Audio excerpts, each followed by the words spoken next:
الحمد لله كفى وسلام على عباده الذين اصطفى أما بعد فأعوذ بالله من الشيطان الرجيم بسم الله الرحمن الرحيم كل نفس ذائقة الموت پیام مرگ سے اے دل کیوں تیرا دم نکلتا ہے، مسافر روز جاتے ہیں یہ راستہ یوں ہی چلتا ہے۔ میں نے پوچھا جو زندگی کیا ہے، ہاتھ سے جام گر کے ٹوٹ گیا۔ زندگی ہے کشمکش، موت ہے کامل سکوت، شہر میں ہے شور و غوغا، مقبرہ ہے خاموش۔ کسی فارسی شاعر نے کہا ہے، اگر کس در جہاں پابندہ بودے، ابو القاسم محمد زندہ بودے۔ اے دل دری جہاں تو چراغ خبری، روز و شب طالب سیم و زری۔ حید استاد محترم حید علامہ مناظر اسلام سید طاہر حسین غیائی جو رحمۃ اللہ علیہ ہو گئے، اور رحمۃ اللہ علیہ کہنے کے لیے زبان بھی لڑکھڑا رہی ہے کہ اللہ تعالیٰ نے آپ کو گوناگو صلاحیتوں سے نوازا تھا۔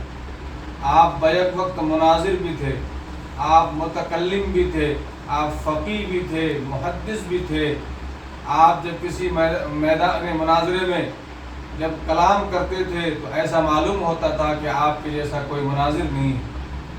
آپ جب فقہ کے اوپر بات کرتے تھے، فقہی نکات پر آپ گفتگو فرماتے تھے تو ایسا معلوم ہوتا تھا کہ اللہ تعالیٰ نے آپ کو فقہی نکات پر کتنا عبور عطا فرمایا۔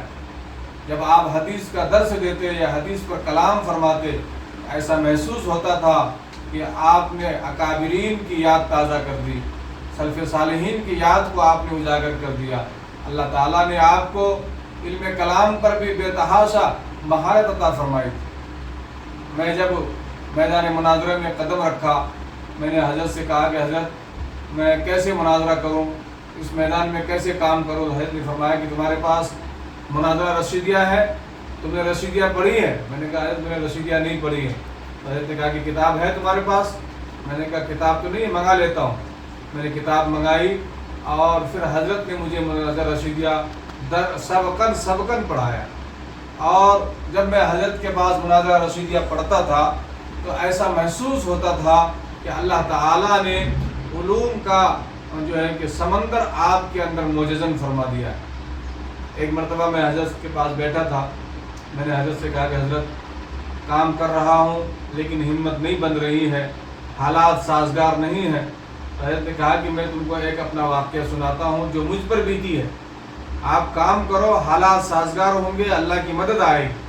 پھر حضرت نے اپنا واقعہ سنایا کہ بہار میں ایک جگہ ایک پروگرام تھا، انہوں نے مجھے جلسے کی دعوت دے دی۔ میں نے تحقیق نہیں کی کہ یہ جلسہ رضا خانی کا ہے یا اہل سنت والجماعت علماء دیوبند کا ہے۔ میں نے دعوت قبول کر لی۔ جب میں جلسے گاہ میں پہنچا تو دیکھا کہ اسٹیج پر پورے رضا خانی علماء بیٹھے ہوئے، ایک بھی علماء دیوبند وہاں نظر نہیں آ رہے تھے۔ بالآخر میں بیٹھا رہا۔ جب میرا نمبر آیا، مجھے اچانک موضوع دیا گیا سیرت النبی صلی اللہ علیہ وسلم کا، اور ان رضا خانیوں میں ایک آدمی تھا جو اس علاقے کا سب سے بڑا بدماش اور ڈاکو اور مالدار اور سیاسی اعتبار سے اثر رسوخ والا تھا۔ ان رضا خانی علماء نے اس آدمی کو یہ سمجھایا تھا کہ طاہر غیاوی جو ہے یہ نبی کی شان میں گستاخی کرتا ہے، اولیاء اللہ کو گالیاں دیتا ہے۔ اب وہ جو بدماش تھا وہ عام انسان تھا، وہ غصے میں تھا۔ اس نے سوچا کہ آج اس کا کام تمام کر دوں گا اسی جلسے میں۔ وہ ہتھیاروں سے لیس ہو کر کے آیا تھا۔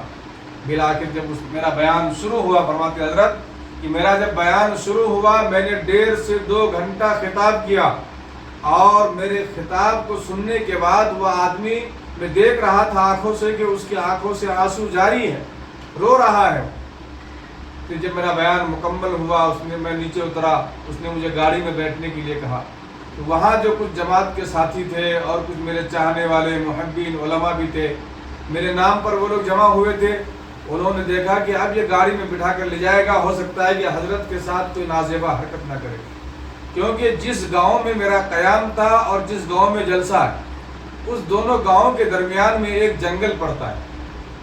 تو وہ لوگ گھبرا گئے۔ بالآخر ان نوجوانوں نے ہمت کی کہ ہم حضرت سے 1 کلومیٹر کے فاصلے سے چلیں گے، اگر یہ حضرت کے ساتھ کوئی بدتمیزی یا گستاخی کرنے کی کوشش کی تو ہم مقابلہ کریں گے۔ جب یہ بدماش مولانا کو لے کر کے جنگل کی طرف بڑھا اور بیچ جنگل میں جب پہنچا ہے، گاڑی روک دی اور مولانا گاڑی سے جب نیچے اترے ہیں تو اس بدماش نے اپنا ہتھیار، اپنی بندوق، تمام چیزیں حضرت کے قدموں میں رکھ دیا اور رونے لگا کہ حضرت آپ اتنے بڑے ولی اور اتنے بڑے عالم دین اور اتنے بڑے عاشق رسول، مجھے یہ باور کرایا گیا تھا کہ آپ گستاخ رسول ہیں، لیکن جب میں نے آپ کا بیان سنا تو مجھے یہ محسوس ہوا کہ آپ کے جیسا عالم اور آپ کے جیسا عاشق رسول تو کوئی نہیں ہے۔ تو حضرت نے فرمایا کہ یہ واقعہ میں آپ کو اس لیے سنا رہا ہوں کہ کام کریں گے تو اللہ کی نصرت اور اللہ کی مدد آئے گی۔ اللہ تعالیٰ نے آپ کو زمانہ طالب علمی سے جو ہے کہ کلام کرنے کا بڑا ملکہ عطا فرمایا تھا۔ یہی وجہ ہے کہ اسٹرائک کے زمانے میں آپ نے ایک بہادری کے ساتھ اسٹرائک کے میدان میں کامیاب لیڈری کی آپ نے، پھر آپ جو وہاں سے نکلے ہیں اللہ تعالیٰ نے آپ سے بڑا کام لیا۔ سب سے پہلا جھریا کا مناظرہ ہے۔ حضرت نے جھریا کے مناظرے کے حالات بڑے دلچسپ انداز میں ہم لوگوں کو سنایا کرتے تھے کہ جب جھریا کا مناظرہ طے ہو گیا اور دارالعلوم دیوبند کے بڑے بڑے اساتذہ آ گئے اور حضرت مولانا ارشاد صاحب رحمۃ اللہ علیہ جو شورا میں بیٹھے، انہوں نے کہا کہ ہمارے دارالعلوم میں کوئی آدمی ایسا نہیں ہے جو جھریا کے مناظرے میں اہل باطل سے مقابلہ کر سکے۔ یہ درسی لوگ ہیں، یہ درس دے سکتے ہیں، لیکن میدان مناظرہ ہے وہاں یہ نہیں ٹک پائیں گے ان کے سامنے۔ بالآخر مولانا ارشاد صاحب مبلغ دارالعلوم دیوبند نے مشورہ دیا کہ میری رائے ہے کہ آپ حضرات مولوی طاہر غیاوی کو جو ہے کہ اس مناظرے کے لیے متکلم مقرر کریں۔ دارالعلوم والوں سے انہوں نے اجازت لی اور پھر مولانا ارشاد صاحب رحمۃ اللہ علیہ نے ایک پوسٹ کارڈ جو ہے حضرت مولانا کے نام لکھا تھا۔ حضرت نے خود براہ راست مجھے یہ واقعہ سنایا کہ مجھے مولانا ارشاد صاحب رحمۃ اللہ علیہ کا جب خط آیا، میں نے دیکھا کہ جھریا کے مناظرے کو صرف ایک دن باقی ہے، ایک دن پہلے میرے پاس یہ خط آیا۔ میں نے کوئی جو ہے کہ دل میں تنگی محسوس نہیں کی، میں نے یہ نہیں کہا کہ مجھے خط کیوں نہیں آیا، مجھے پہلے اطلاع نہیں دی گئی۔ میں فوراً ایک تھیلا اٹھایا اور تھیلا اٹھا کر کے ٹرین میں سوار ہوا۔ حضرت فرماتے ہیں کہ میں رات کے 1 بجے ریلوے اسٹیشن پر پہنچا۔ جب ریلوے اسٹیشن پہ پہنچا تو اہل بدعت کے، اہل باطل کے لوگ گاڑی لے کر کے، تانگا لے کر کے کھڑے تھے اور لوگوں کو لے کر جا رہے تھے اپنے مقام پر۔ میں بہت سیدھے اور سادے لباس میں تھا، لوگوں نے میں بھی انہی کی گاڑی میں بیٹھا، مدرسے کے قریب اترا اور میں جس مدرسے میں سب کا قیام تھا میں اس مدرسے میں گیا اور دروازے میں جا کر کے میں نے آواز دی۔ دربان نے دروازہ کھولا۔ جب دروازہ کھولا تو کہا کہ کون ہو؟ میں نے کہا میں طاہر غیاوی ہوں، مولانا ارشاد صاحب یہاں پہ ہیں؟ دربان نے کہا کہ ہے وہ۔ تو جب ان کو اطلاع ملی میں اندر گیا تو حضرت فرماتے ہیں کہ میں جب حضرت کے کمرے میں گیا تو حضرت بے چین تھے۔ حضرت نے گلے مل کر کے کہا کہ طاہر میں تمہارے انتظار میں تھا کہ تم کب آؤ گے، اور مجھے یہ خوف بھی ہو رہا تھا کہ تمہیں خط دیر سے لکھا گیا ہے، ہو سکتا ہے تم آؤ یا نہ آؤ۔ یہی وہ طاہر غیاوی ہیں تھے جنہوں نے جھریا کا مناظرہ بڑے کامیاب انداز میں جو ہے کہ فتح کیا۔ بڑے ارشد القادری اور دیگر احباب کو انہوں نے شکست کے پاس دیا۔ یہی طاہر غیاوی ہیں جنہوں نے غیر مقلدین کو چیلنج کیا۔ یہی طاہر غیاوی ہیں جنہوں نے کٹیہار کا مناظرہ اور اٹارسی کے اندر مطیع الرحمان کو اور کٹیہار کے اندر بھی مطیع الرحمان کو شکست دیا۔ لیکن کیا کیجئے گا، اللہ تعالیٰ نے جو قانون مقرر کیا ہے اس قانون کے مطابق سب کو جانا ہے۔ حضرت کے بڑے قریبی ساتھیوں میں سے 4 ساتھی ہیں۔ حضرت قاری شبیر صاحب رحمۃ اللہ دامت برکاتہم العالیہ جو آج کل بہار میں ایک مدرسہ چلاتے ہیں، اللہ سے دعا ہے کہ اللہ تعالیٰ ان کی عمر میں برکت عطا فرمائے۔ اور ایک ساتھی آپ کے تھے مولانا اعجاز احمد اعظمی، اب وہ رحمۃ اللہ علیہ ہو گئے، چند سال قبل ان کا انتقال ہوا ہے، اور انہوں نے اپنی سوانح اپنے نقوش زندگی جو ہے کہ خود اپنے ہاتھوں سے لکھی ہے۔ اور آپ کے ایک قریبی ساتھی حید مفتی عزیز الرحمان صاحب اعظمی، مفتی عزیز الرحمان صاحب مفتی اعظم مہاراشٹر، آج کل ممبئی میں جو ہے قیام، شروع سے آپ کا قیام ممبئی میں ہے۔ اللہ تعالیٰ نے یہ دونوں حضرات کو بھی باقی رکھا ہے۔ اللہ سے دعا کرتے ہیں کہ ان دونوں احباب کی زندگی میں برکتیں اللہ تعالیٰ عطا فرمائے۔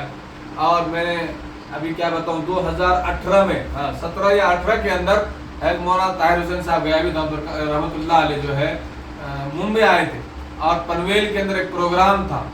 جب پروگرام میں گئے اور مفتی عزیز الرحمان صاحب دعوت برکاتہم اسٹیج پر آئے اور آپ نے حضرت کا تعارف کرایا کہ یہی وہ شعر ہے جس نے ممبئی والوں کو سر اٹھا کر جینے کا حق دیا ہے، اور آج میرا شعر بوڑھا ہو گیا، یہ کہہ کر کہ مفتی صاحب آپ دیدہ ہو گئے، کیونکہ بچپن کے ساتھی ایک ساتھ پڑھے لکھے، ایک ساتھ رہے. ایک مرتبہ حضرت مجھے کہنے لگے کہ بھائی مفتی عزیز الرحمان جو ہے میرے بہت قریبی دوست ہیں، میرے ساتھی ہیں. میں ان سے مذاق کرتا ہوں کہ بھائی تم کو جو ہے کہ لوگوں نے مفتی کا عہدہ دیا، تو اپنے آپ کو جو ہے کہ خلیفہ سمجھنے لگا. تو وہ مذاق کرتے تھے مفتی صاحب دعوت برکاتہم سے. بڑا اپنے ساتھیوں کا اور اپنے اساتذہ کا جب بھی تذکرہ ہوتا تھا بڑے والہانہ انداز میں، بڑے جذباتی انداز میں ہم لوگوں کو سنایا کرتے تھے. آج وہ ہمارے درمیان نہیں رہے.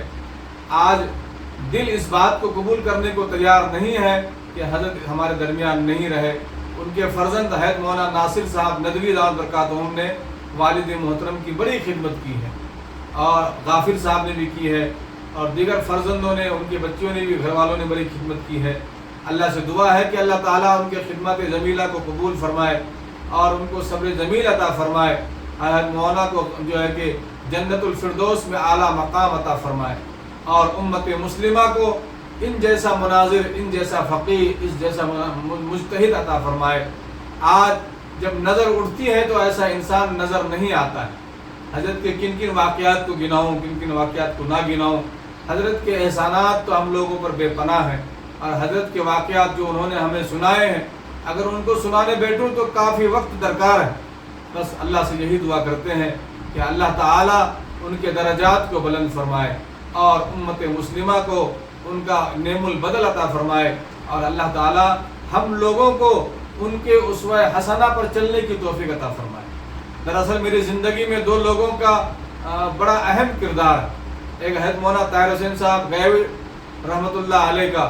ہم نے ان سے بہت کچھ سیکھا، بہت کچھ سیکھنے کو ملا، اور جب بھی کہیں ہم پھنس جاتے تھے، کسی مسئلے میں گھر جاتے تھے، تو ہمیں ایک امید کی کرن تھی کہ ہم حضرت سے فون پر بات کریں گے تو ہمارا مسئلہ حل ہو جائے گا. آج وہ چراغ بجھ گیا، آج وہ امیدیں ہم سے ختم ہو گئی ہے.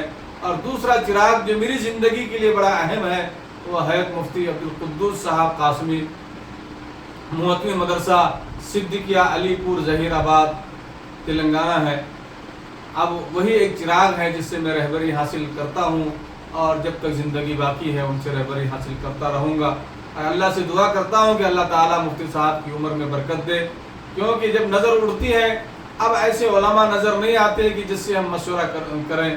ہر انسان کا اپنا اپنا مسکن ہے، ہر انسان کو اپنا اپنا ایک ٹھکانہ ہے، لیکن میرے علمی اعتبار سے جو میرا ٹھکانہ تھا دو ہی، ایک ہے علامہ طاہر حسین صاحب گیاوی رحمۃ اللہ علیہ، اور دوسرے جو ہیں وہ مفتی عبدالقدوس صاحب قاسمی دعوت برکاتہم ہیں. اللہ سے دعا کرتے ہیں کہ اللہ تعالیٰ ان کی عمر میں برکت عطا فرمائے، اور حضرت استاذ محترم حضرت مولانا طاہر حسین صاحب گیاوی رحمۃ اللہ علیہ کی بال بال مغفرت فرمائے. وآخر دعوانا ان الحمد للہ رب العالمین.